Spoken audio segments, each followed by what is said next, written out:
Hi guys, and welcome back or welcome to my YouTube channel.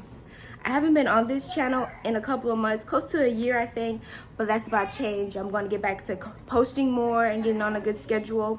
I've actually been posting a lot on my ASMR channel. If you want to check out ASMR, or you don't know what ASMR is, or you want to get into it, or if you already watch it, you guys should check out my ASMR channel. I will link the channel in the description below. And today I will be just going over my birth experience / story. So let's get started. Okay, so backstory, if you're new to the channel or if you just forgot, I already have 2 sons. My oldest one is 3, my other one is 2. So they were in when I got pregnant, they were already in the toddler going towards preschooler age. And so I found out I was pregnant, and at first I was like, okay, I already have 2 boys. I wouldn't mind having a girl, but I'll be okay with a boy too. Overall, you just want a healthy child overall. So when I found out I was having a boy, I was like, okay, another boy, but it's all good. So I started getting everything ready, getting diapers, clothes, wipes, the usual stuff you get when you know a baby's coming. And so February 22nd, I ended up having a doctor's appointment because at this point I was in my 3rd trimester. My due date was March 7th. So I was in my 3rd trimester. And so I started having doctor's appointments about every week. And so they did a stress test on me, which is essentially when they put the monitors on your stomach and kind of monitor, the baby's movements and things like that. And so they did that, and they were like, your number is looking a little janky. I don't remember the exact words, but they didn't say those words, but I'm just summing it up. So you should go over to the hospital and make sure everything's good. So I went over to the hospital and everything was good. They had me on a monitor again for hours, just laying there. So I'm like, oh my gosh.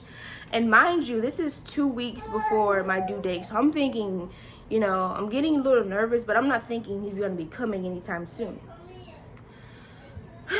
And so she's asking me if I wanted to break my water tonight, or do I want to just come back tomorrow and see if I'm, closer to getting ready to give birth at that point. And so I was like, I'll just come tomorrow. I don't feel like he's coming anytime tonight. I wasn't really feeling it. And I feel like sometimes you would know, your body just knows sometimes. And so at that point I was like, no. So I went home and, kind of preparing myself and prepping myself, called my boyfriend, tell him he might need to come home early and things like that, because I felt like the next day was going to be the day when I might give birth. And so Wednesday, February 23rd started, and get up, make my boys breakfast, I'm cleaning and, doing the usual stuff. And then I go to the bathroom, and then there's blood. There's not a whole bunch of blood, nothing scary or anything like that, but it was enough where I was just curious as to what it is. And then I seen the grayish stuff. I won't go into too many details because I know y'all want to hear all that. But basically, it was my mucus plug. God bless you. It was my mucus plug that had came out. So I messaged my sister. I'm like, my mucus plug just came out. I don't know if this is cause for too much alarm, but because when your mucus plug come out, you can either have birth in hours or you can have birth weeks later. It all kind of depends. It varies kind of.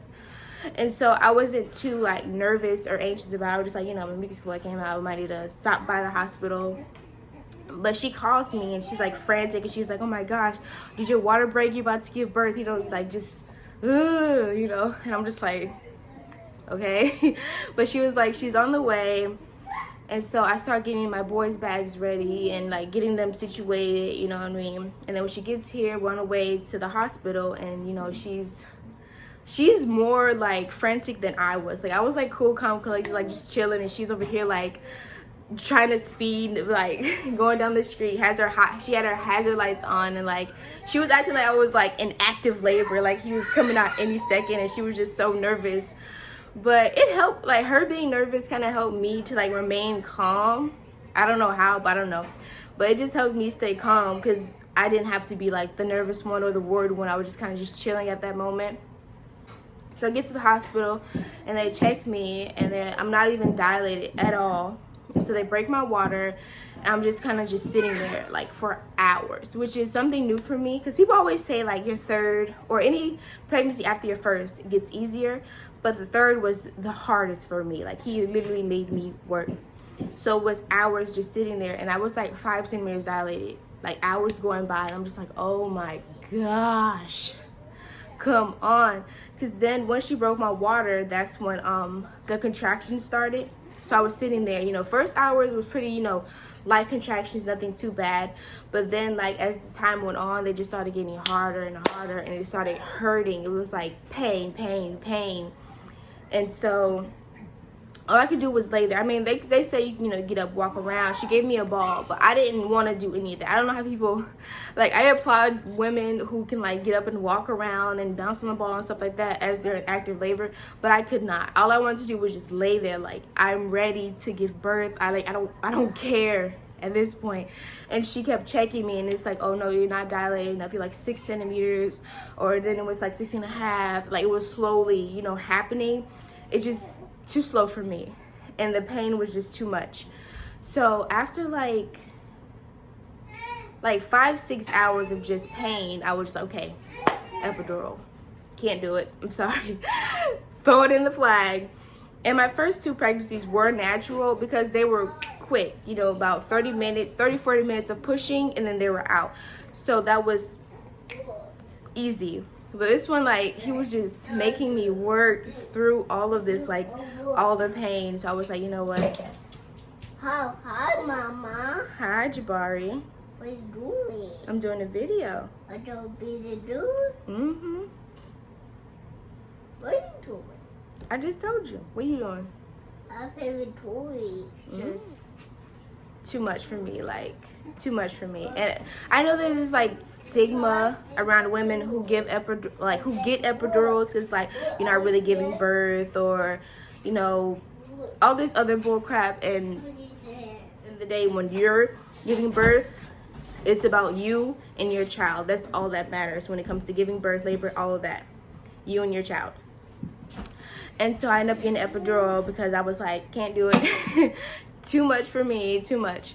And so he came in, gave me an epidural, and literally like 15 minutes, maybe even less, that's when I started going to labor. Literally, like, I was dilated, I was ready to push. 15 minutes after getting an epidural. So the epidural had just barely kicked in before I was already giving birth. And pushing and all of that didn't even take long. I think it was like 10-15 minutes, quick, easy, get her done. And so after, you know, gave birth, everything was good, everything was fine.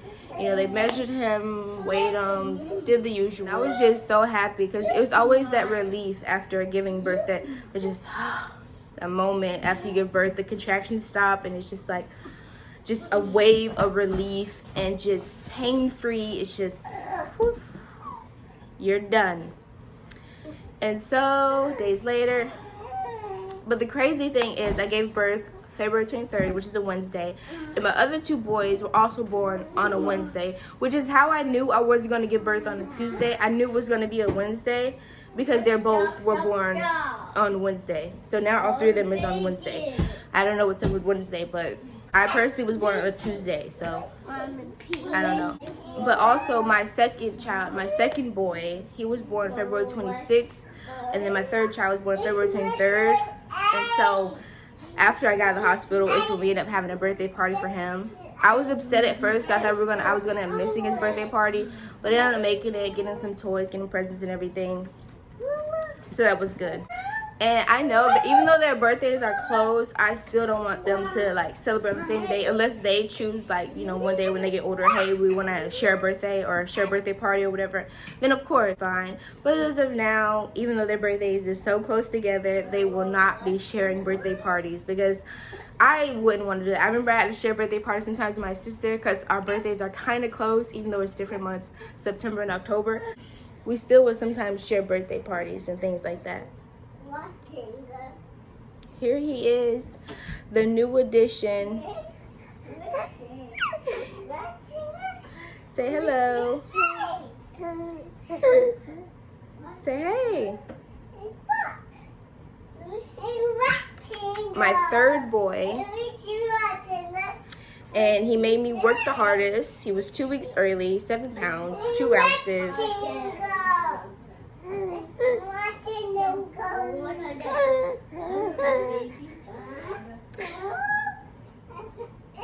If you guys enjoy this video, please be sure to like, comment, and subscribe. Thank you guys for 100 subscribers. And next road is 150 maybe. So please like, comment, and subscribe, guys. Until next time, guys.